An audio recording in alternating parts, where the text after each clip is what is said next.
for the moon and the stars.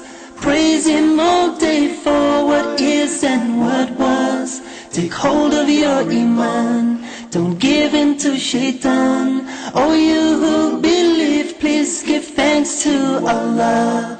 Allahu Ghafoor, Allahu Rahim, Allahu Yuhib. Bismillah ar-Rahman ar-Rahim. In the name of Allah, the Beneficent, Most Merciful, my dear viewers, Assalamu alaikum wa rahmatullahi wa barakatuh. This is the greetings of Muslims wherever they might be. And I greet you with the peace and blessings of Allah subhanahu wa ta'ala, and I ask Allah subhanahu wa ta'ala to open our eyes to see the truth, open our hearts to learn the truth, open our minds to understand our duties in this life, in this world. The duties of Muslims in Ramadan and outside Ramadan is to worship Allah, to please Allah, to help Muslims all over the world, to extend a helping hand, to be good to his family members.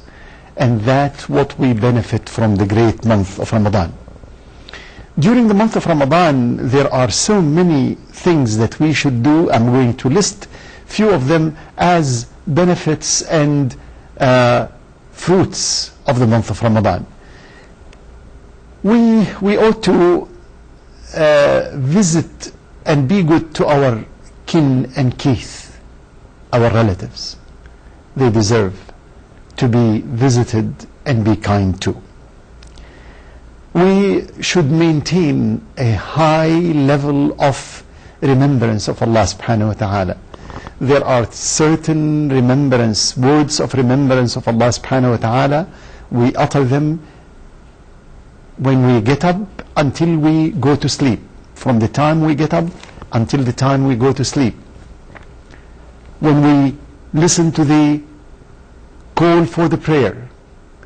When we open our eyes in the morning and feel that we are still alive and our hearts are still beating. When we use our legs and feet in the first step in the morning. When we answer the call of nature. When we enter the bathroom. When we come out of the bathroom. When we eat. When we drink. When we sleep.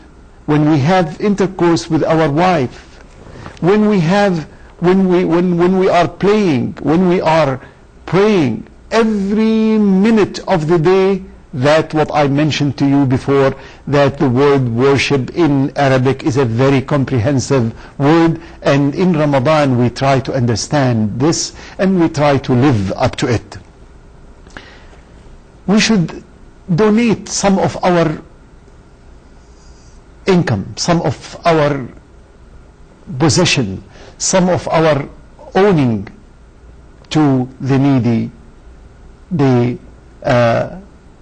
discomforted person, the person who is less fortunate than us, even with very little that we can give.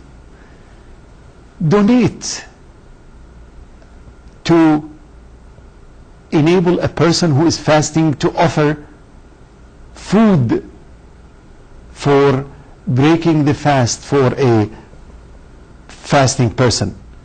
If you can pay more, it is good to pay more. Help a needy person by word, by £1, £1 real, $1, €1, whatever you can afford. Whatever you can afford, and don't belittle anything good, anything that you donate. Donate it and ask Allah subhanahu wa ta'ala to accept it, because the good donations that comes from a good heart, Allah would receive with His right hand, and both His hands are right, and He will increase it and bring it up, increase it and bring it up, like you and I. If we have a little mare, we raise it in a good fashion. maintain to offer 2 rak'ahs before noon. This is what we call duha prayer.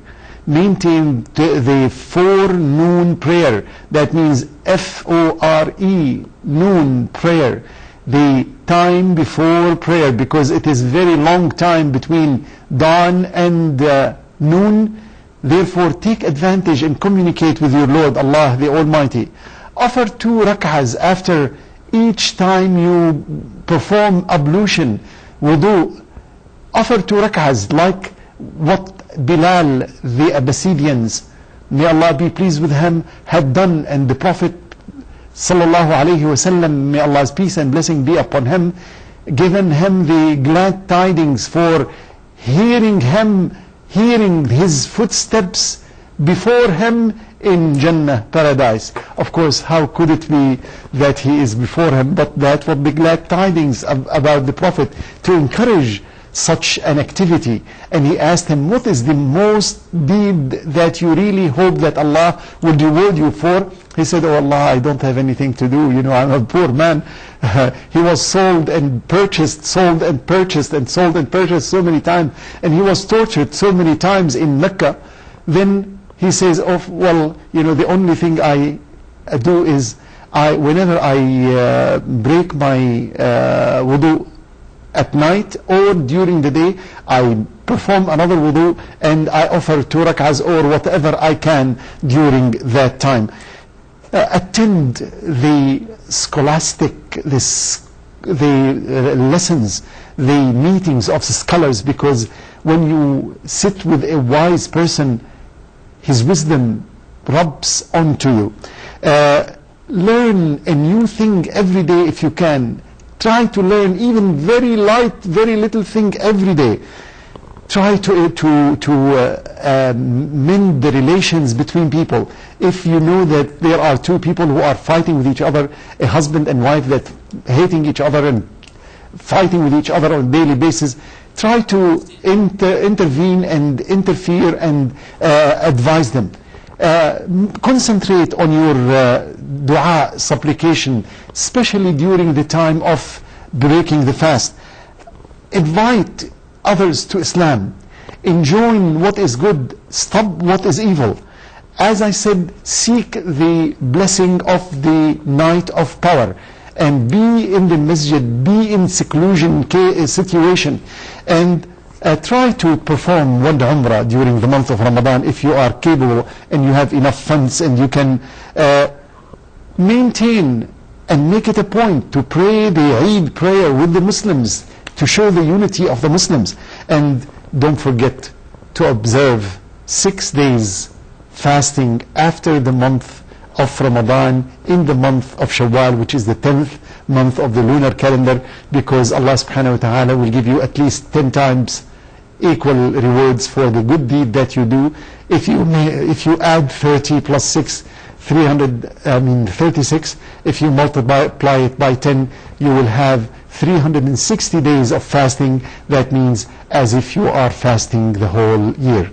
My dear viewers, I'm terribly sorry I talk so much, and I really hope and pray that you have enjoyed the show talking about the fruits and benefits of the month of Ramadan. And I hope I'll meet you again one of those days, either in person or on the air. Until I meet you again, I bid you farewell. Wassalamu alaikum wa rahmatullahi wa barakatuh. Thanks to Allah for the moon and the stars. Praise Him all day for what is and what was. Take hold of your iman, don't give in to shaitan. Oh, you who believe, please give thanks to Allah. Allahu Ghafoor, Allahu Rahim.